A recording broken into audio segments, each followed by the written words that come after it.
My name is Jase Wilson, and I'm the founder and CEO of Neighborly. Neighborly is modernizing public finance, which is the billion-dollar per day market through which we finance things like parks and playgrounds and schools. Neighborly, the idea for Neighborly came originally from a conference at MIT when I was doing a talk on open source software saving cities millions of dollars, and a colleague was presenting on crowdsourcing for civic projects, and someone presented the model of Space Hive in the United Kingdom, who in the United Kingdom there's no sub-national finance. There wasn't any at the time, and the idea was striking. And then 2 weeks later I went back to my hometown in Kansas City, Missouri, and had a conversation with a municipal bond trader. And I'd studied cities for a decade, including a master's in city planning at MIT, where I got the chance to go around the world and talk to communities and see how things operate, and see how decisions are made on the ground. And there's always this nagging sense that there was something invisible guiding the nature and the scale of the things being built. And it wasn't necessarily in line with the interests of the community. And often it was at odds with the community, the thing that would get built. And it wasn't really clear until the conversation with the municipal bond trader, who also did underwriting, who explained the process of putting together capital for community projects and the amount of invisible power that the financing of the project ends up having in some cases, that it all came crystal clear. And so between the inspiration from the MIT conference and the frustration of that conversation with him in a snack shop in Kansas City, Missouri, the idea was born, which was essentially crowdfunding for civic projects. And we built that. The way it worked, we went on to GitHub, and we found some amazing developers from Brazil who had built essentially an open source version of Kickstarter called Catarse, which is, like, from my understanding, the world's largest crowdfunding platform outside of the United States. And we worked with them to build this version of Neighborly that allowed donations to civic projects. And we operated that model for 2 years, dozens of projects around the country, a few $1 million through the system, thousands of individual contributors. And it would work by requiring some sign-off from the city, and not necessarily in the form of like a full-blown law in the books that says, okay, you can do this project, but at least an MOU that a community would gather and say, we're going to renovate this playground ourselves, and we're going to gather $10,000 to do it. Our current focus at the moment, and it will be for probably another quarter or two, are public schools in the Bay Area. Last year, there's $400 billion a year nationally borrowed nationwide for all types of projects in the municipal market. But the Bay Area public schools were $3.75 billion of that.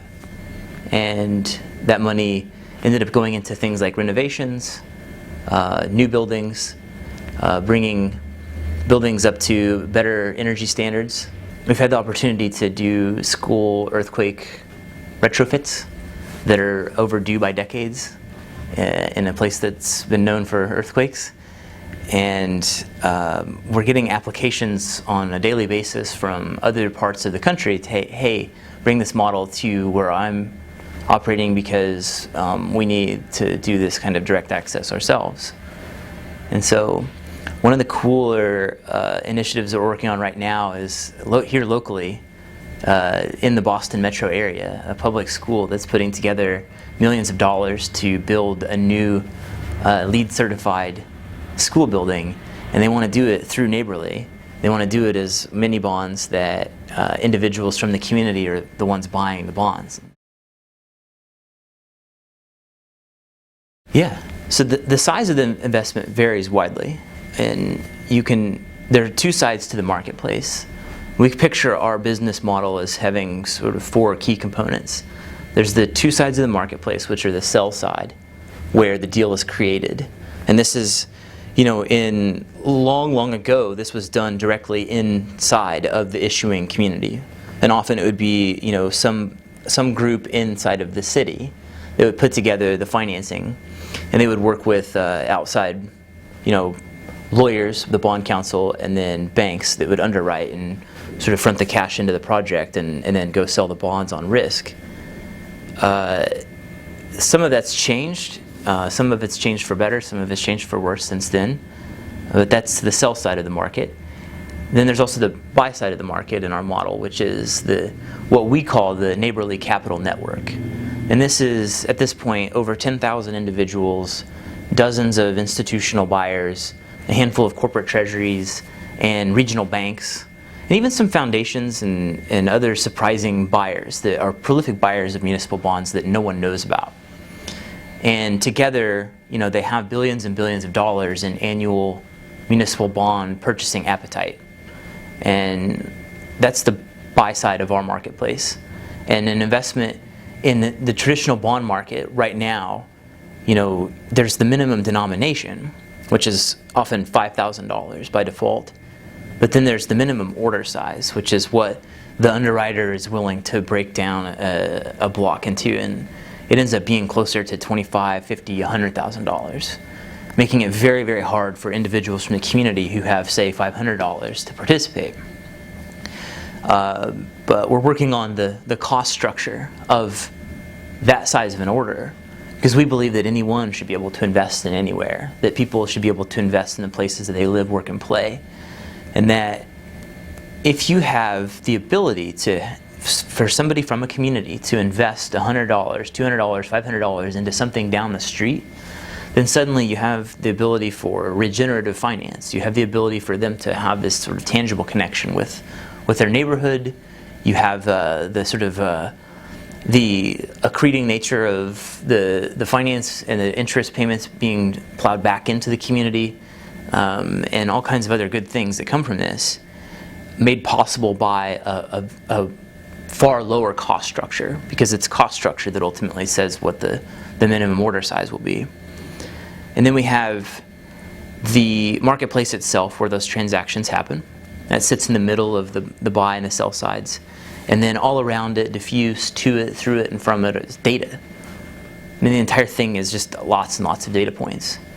And our data comes from our marketplace, also looking around at the broader market, and this is public finance. So it's interesting because you can go and grab, all the information from all the deals that's supposedly, public. You have to do lots and lots of really hard and complicated engineering work and data science work to extract that information and to make it usable, because it's currently tucked away in PDFs with OCR disabled, and there are a handful of interests in the sell side of the market that are incentivized to make it as hard as possible for you to compare and to see exactly what they did on this deal versus what they did on that deal. But it's public finance. It's just as much your information as it is the $1,000 an hour lawyer who put it together, and so we're liberating it and building that into our model too, and making that available to everybody. I'm driven personally to see this through after learning what I've learned through the years, and because I grew up in a really poor environment, a sort of broken home, very small town, not a lot of opportunity. Sort of an outcast as a kid, and I made it through for three reasons. I had a really strong mom and later a strong stepdad, really cool teachers that believed in me along the way, and then parks. The parks in this town, it's a very poor town, but they invested heavily. They over-indexed on their parks when I was a kid, and I was able to go to those places and to be a kid. I couldn't be a kid at home, I couldn't be a kid in school. But I could go and imagine a better future in the parks and be active and do fun things. And I always thought growing up that parks were just sort of a thing that happened, right? That they're just a given, and that every place has parks. And then it was while at MIT and going to cities around the world, including up to Lawrence, Massachusetts, and over to Shenzhen, China, fishermen's villages and stuff. And it was quickly abundantly clear that parks are not a given. And then fast forward to the 2008 financial crisis, and then the sort of weakening of local budgets in 2009, 2010. And all around the country, we were building software for cities, and we were selling it into cities. We were saving them millions of dollars on their technology stacks, but we were looking at their budgets and realizing that parks are the first thing to go. When times get tough, people look around and say, what can we cut that's not essential? And parks are regarded in most people's minds as an amenity. They're not, right? And so when early 2012, when this conversation happened with the bond trader and underwriter, and the looking around at new models like the ones presented at the MIT conference, it was a part anger, the way the world worked, that finance was secretly guiding the nature and the scale of the things being built, that despite having more than enough money to pull together the things that we want and need at the civic level, we were being forced to cut. And also hope, that technology could help address this problem and help bring it back into a situation where the civic visionaries, like the planners and the architects and the people who are deeply engaged with their local place can call the shots, and that you can see projects like parks happening even if times are tight. So.